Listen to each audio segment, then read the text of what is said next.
Hello दोस्तों, welcome back to my YouTube channel maths plaza. तो दोस्तों, आज मैं इस वीडियो में Bihar board class 6 Hindi chapter 10 ठीक है, जिसका नाम है भीष्म की प्रतिज्ञा। भीष्म की प्रतिज्ञा। तो आज मैं इस चैप्टर का व्याख्या करने वाला हूँ। ये देखते हैं सर, आप वो लिख दिए। ठीक है ना।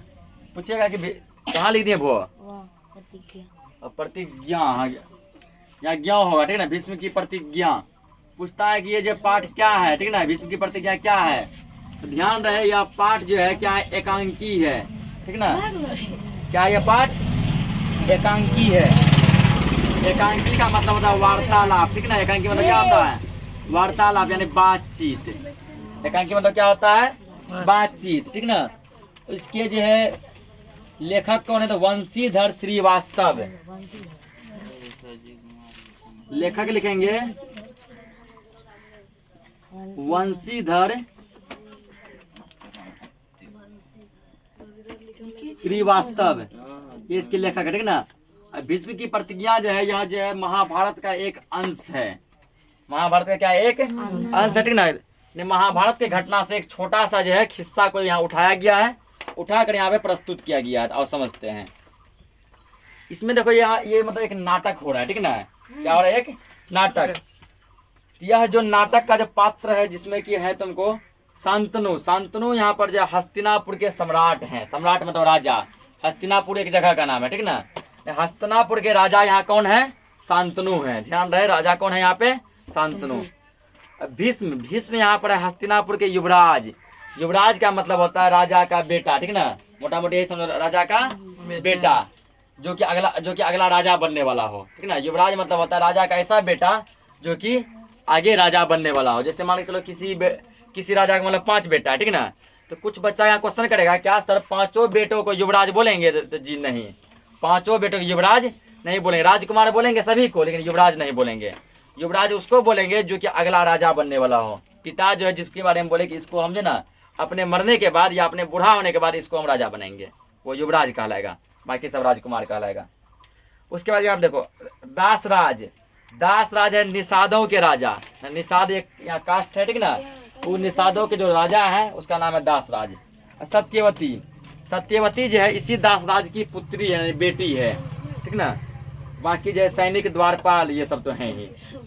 आप जो यहाँ पहला दृश्य में, पहला दृश्य कहाँ पर है, तो यह स्थान दिया है यमुना के निकटवर्ती प्रांत में निषादों के राजा दासराज का निवास स्थान है।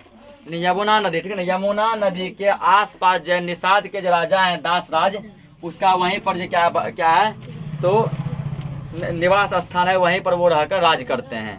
तो देखो यहाँ पर आप जो वार्तालाप, दासराज कहता है भरत कुल में श्रेष्ठ हस्तिनापुर के महाराज शांतनु का स्वागत है। शांतनु जो है दासराज के यहाँ गए, ठीक ना।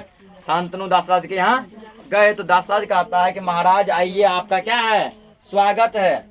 जिनका स्वागत करने में देवराज इंद्र भी अपने आप को समेट नहीं पाते, उनका स्वागत निषादों का यह छोटा सा सामंत किस साहस से करे, ठीक ना। तो ये जिसकी बड़ाई करते हुए कहते हैं, इसके बारे में बताते हुए कहते हैं दासराज, ठीक ना, कि शांतनु ऐसे राजा हैं जिसका स्वागत तो साक्षात जो है देवराज इंद्र यानी भगवान इंद्र भी करते हैं। उन्हीं राजा का स्वागत करने का सौभाग्य आज हमें प्राप्त हुआ है। हमें मतलब किसको, तो दासराज को प्राप्त हुआ है। फिर भी इस झोपड़ी में आपका स्वागत है महाराज। ये कहते हैं कि आपका मैं ऐसा स्वागत तो नहीं कर पाऊंगा, लेकिन आपका फिर भी हमारे इस छोटी सी कुटिया में, झोपड़ी में क्या है, स्वागत है। फिर शांतनु कहते हैं कि आप मेरे मित्र हैं दासराज, आप देश की अत्यंत प्राचीन जाति के राजा हैं। मतलब आप मेरे मित्र हैं और आप देश के अत्यंत प्राचीन, प्राचीन का मतलब होता है सबसे पुराना, प्राचीन मतलब सबसे पुराना, ठीक ना। कहता है कि भारत के जो है सबसे प्राचीन जात जो है निषाद जो है, उसी के आप राजा हैं। आपके पूर्वज निषाद राज गुह को भगवान रामचंद्र का सखा होने का गौरव प्राप्त था, ठीक ना। लेकिन निषाद राज जो ये दासराज जैसी कोई पूर्वज होगा, दादा परदादा, ठीक ना, कोई होगा जिसका नाम था गुह, वो भगवान जो है रामचंद्र के मित्र थे, भगवान राम के दोस्त थे। मैं इस संबंध को, इस स्नेह सूत्र को और भी दृढ़ बनाने के विचार से आया हूँ। ये शांतनु कहते हैं कि हमारा ये जो मित्रता का संबंध है, इसको जो मैं और भी आगे बढ़ाने चाहता हूँ, और भी गहरा संबंध बनाना चाहता हूँ। इसी विचार को लेकर यहाँ मैं आया हूँ। दासराज कहते हैं यह मेरा सौभाग्य होगा राजन, आप आज्ञा दें। तो आप आज्ञा दें, ठीक ना, कि हमें क्या करना होगा, ये हमारे लिए बहुत ही सौभाग्य की बात है। शांतनु कहते हैं आपकी परम सुंदरी कन्या योजना गांधा सत्यवती को मैं हस्तिनापुर की राजरानी बनाना चाहता हूँ, ठीक ना। यानी कि दासराज की एक बेटी है जिसका नाम है सत्यवती, ठीक। और सत्यवती जो है राजा शांतनु को पसंद आ गई है, ठीक ना। सत्यवती राजा शांतनु को पसंद आ गई है, और राजा शांतनु जो है क्या करना चाहते हैं, तो सत्यवती से विवाह करना चाहते हैं, ठीक ना, शादी करना चाहते हैं। और सत्यवती समझो कि उस टाइम में बहुत ही समझो कम एज की होगी, यानी ऐसे समझो ना, ठीक ना, कि राजा शांतनु का जो बेटा था भीष्म, राजा शांतनु का जो बेटा था भीष्म के उम्र के बराबर होगी जो सत्यवती। और भीष्म भी शादी करने के पूरा योग्य था उस समय। जिस समय की शांतनु जो है निषाद राज के पास जो है उसकी बेटी के लिए रिश्ता मांगने गया था कि हे राजन, मैं आपकी बेटी से विवाह करना चाहता हूँ, शादी करना चाहता हूँ, ठीक ना। उस टाइम जो है शांतनु का बेटा भीष्म भी शादी करने के पूरा योग्य था, और सत्यवती भी लगभग समझो भीष्म के उम्र के बराबर होगी, यानी भीष्म के लायक मुश्किल से होगी। यानी कि ऐसे समझो कि बेटा के शादी कराने के उम्र में वो जो खुद शादी किए थे। जिस समय में उसको अपने बेटे का शादी कराना था उस समय में वो खुद फिर जो अपना मतलब कि शादी किए थे। आगे समझते हैं। तो दासराज कहता है यह मेरा परम सौभाग्य होगा महाराज, परंतु हस्तिनापुर का राजरानी पद का बोझ यह निषाद कन्या कैसे उठा सकेगी। निषाद राज कहते हैं यह मेरे लिए बहुत ही सौभाग्य की बात है कि मेरी जो है बेटी जो है आपकी पत्नी बनेगी, लेकिन ये हस्तिनापुर की रानी के रूप में कैसे बोझ उठाएगी। शांतनु कहते हैं आपकी कन्या नारी रत्न है दासराज, वह संसार के बड़े से बड़े सम्राट की राजरानी होने के योग्य है। ये कहते हैं कि आप अपनी कन्या का मतलब बेटी को ऐसे वैसे बस समझें, तो बड़े से बड़े राजा की जो है महारानी मतलब की पत्नी बन सकती है, ऐसा उसमें है। अपनी सुंदरता से उर्वशी और मेनका को लजाती हुई वह इंद्रपुरी की भी शोभा बढ़ा सकती है, ठीक ना। यानी कि इंद्रलोक में जो सबसे सुंदर जो लड़की जो रहती है उसका नाम होता है उर्वशी। कहता है उसकी भी सुंदरता जो आपकी बेटी की सुंदरता के सामने फैल है, ऐसी सुंदर है आपकी बेटी सत्यवती। फिर इस विवाह से दो जातियों का हृदय भी जुड़ेगा। दो जाति, एक मान लो निषाद राज हो गया, मतलब एक निषाद फैमिली से, एक ये जो है शांतनु का। निषाद हमारे मित्र बनकर हस्तिनापुर के राज्य की शक्ति बढ़ाएंगे, आप संकोच ना करें। दासराज कहते हैं संकोच नहीं महाराज, मेरी बेटी हस्तिनापुर की राजधानी बनेगी, यह तो मेरे लिए गर्व का विषय है। भरत कुल से संबंध होने से मेरा गौरव और भी ज्यादा बढ़ेगा। शांतनु किस कुल से थे? भरत कुल से, ठीक ना। निषाद राज जो है निषादों के कुल से थे। वो बोले कि यह जो है मेरी बेटी यदि हस्तिनापुर की रानी बनती है, आपकी पत्नी बनती है, यह मेरे लिए बहुत सौभाग्य की बात है। शांतनु कहता है परंतु क्या निषाद, फिर संकोच जो किस बात का है। दासराज कहते हैं मैं नहीं जानता कि मेरी कन्या की संतान हस्तिनापुर के युवराज की सामंत बने, वीरों में श्रेष्ठ, अस्त्र विद्या में पारंगत युवराज देवदत्त के रहते हुए दूसरा और रास्ता ही क्या है, ठीक ना। ये कहते हैं यानी कि इसका एक कंडीशन है, ठीक ना। दासराज का एक कंडीशन है। चलो इसको हम डायरेक्ट समझा देते हैं। यदि एक एक लाइन पढ़ के समझाएंगे ना बहुत समय लग जाएगा, काफी बड़ा चैप्टर 4-5 पेज का है, ठीक। तो देखो यहाँ पर क्या है, ठीक ना। तो दासराज जो है एक मतलब ये प्रस्ताव रखते हैं कि मेरी अभी जैसे आप मेरी बेटी का यानी सत्यवती को आप जो है विवाह करके ले जाएंगे, तो सत्यवती को आप जो है हस्तिनापुर की महारानी बना देंगे। ये बात ठीक है, ठीक ना। तो क्या सत्यवती का जो बेटा जो होगा वो आगे राजा बनेगा? सत्यवती का जो बेटा होगा क्या वो राजा बनेगा? यदि सत्यवती का बेटा राजा नहीं बनेगा फिर मेरी बेटी का जीवन तो वहीं से ही बर्बाद हो जाएगा। वहीं से मेरी बेटी का जीवन क्या हो जाएगा? बर्बाद हो जाएगा, क्योंकि राजा बनने के योग जो है देवदत्त है। आप पूछेगा यहाँ पे देवदत्त क्या आ गया, ठीक ना।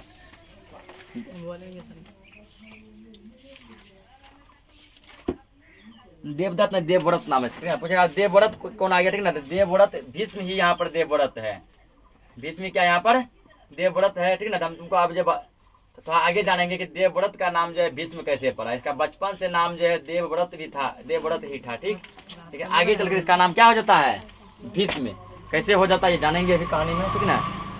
तो ये कंडीशन रखते हैं कि अभी आप जो है देवव्रत को जो है अपना युवराज घोषित कर चुके हैं। युवराज मतलब समझा चुके हैं शुरू में ही, यानी कि भविष्य का राजा, यानी आगे जो है राजा जो बनेगा, जो राजा बनने के योग्य है उसको युवराज कहते हैं।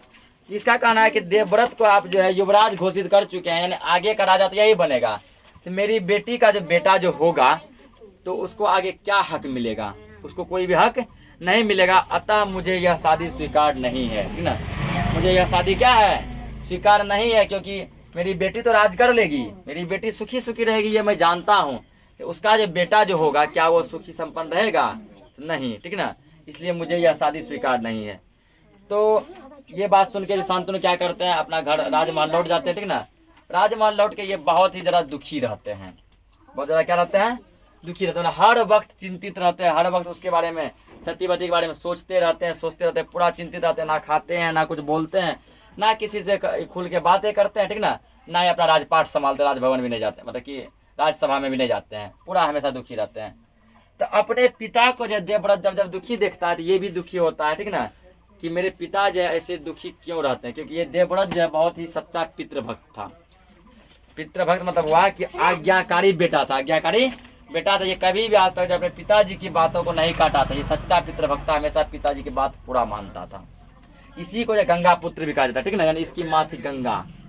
इसकी माँ कौन थी, गंगा, वही गंगा नदी जो कि आज भी धरती पर मौजूद है, ठीक ना। यानी शांतनु की पत्नी गंगा थी, ठीक ना। शांतनु की पत्नी कौन थी, पहले वाली पत्नी गंगा, और गंगा और शांतनु का बेटा था देवव्रत। यानी देवव्रत के पिताजी का नाम क्या था, शांतनु, और माँ का नाम क्या था, गंगा। और देवव्रत को ही भीष्म कहते हैं, यानी भीष्म का पिता शांतनु, माँ गंगा। तो ये जो है अपने पिताजी को दुखी देखते हैं तो ये भी दुखी होते हैं। इसको बहुत जो है ना अपने आप में अजीब सा लगता है कि मेरे पिताजी मेरे रहते हुए दुखी क्यों रहते हैं। तो ये पिताजी से बार बार पूछते हैं कि पिताजी अपने दुखी का कारण बताइए, आप दुखी क्यों रहते हैं, लेकिन इसके पिताजी नहीं बताते, बोलते हैं नहीं कुछ नहीं बेटा, बस ऐसे ही, ठीक ना, बातों में टाल देते, नहीं बताते हैं।